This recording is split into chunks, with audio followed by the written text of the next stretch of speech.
बिस्मिल्लाहिर्रहमानिर्रहीम। अस्सलामु अलैकुम वरहमतुल्लाहि वबरकातुहू। सामीन कराम, आज मैं आप हज़रात के लिए फिर एक छोटा सा वजीफ़ा लेके आया हूँ।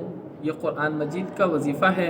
क़ुरान मजीद की एक सूरत है, उसकी आपने तिलावत करनी है। सूरत का नाम सूरत यासीन है और ये आपको आसानी के साथ कुरान मजीद में मिल जाएगी। सामीन कराम, इसका आपने वजीफ़ा करना है। सिर्फ दिन में आपने एक मरतबा पढ़ना है और आपने किस वक़्त पढ़ना है इसकी वजाहत मैं कर दूँ कि आपने इस सूरत को फ़जर की नमाज के बाद पढ़ना है। जैसे ही आप फ़जर की नमाज़ पढ़ लें, आप लड़के हों या लड़की हों, आपने फ़जर की नमाज के बाद लड़के कोशिश ये करें कि फ़जर की नमाज़ मस्जिद में पढ़ें और मस्जिद में ही इस सूरत को पढ़ें। लड़कियाँ तो घर में ही नमाज़ पढ़ती हैं, इसलिए लड़कियाँ घर में नमाज़ पढ़ें और उसके बाद यह अमल करें, यानी इस सूरत को एक मरतबा पढ़ें। सामीन कराम, आपने इसके साथ एक अमल और करना है कि आपने जब इस वजीफ़े को करना है तो खामोशी के साथ करना है। ये रमज़ानुल मुबारक का बाबरकत महीना चल रहा है, बल्कि आज से ही इस अमल को शुरू करें। इंशाअल्लाह आपकी शादी की जो भी रुकावटें हैं इंशाअल्लाह वो ख़त्म हो जाएंगी और आपके रिश्ते आना भी शुरू हो जाएंगे और आपकी शादी भी जल्द से जल्द बेहतरीन ख़ानदान में हो जाएगी। सामीन कराम, साथ में इसकी कुछ शराइतें हैं कि आपने 5 वक़्त की नमाज की पाबंदी करनी है, कोई नमाज नहीं छोड़नी।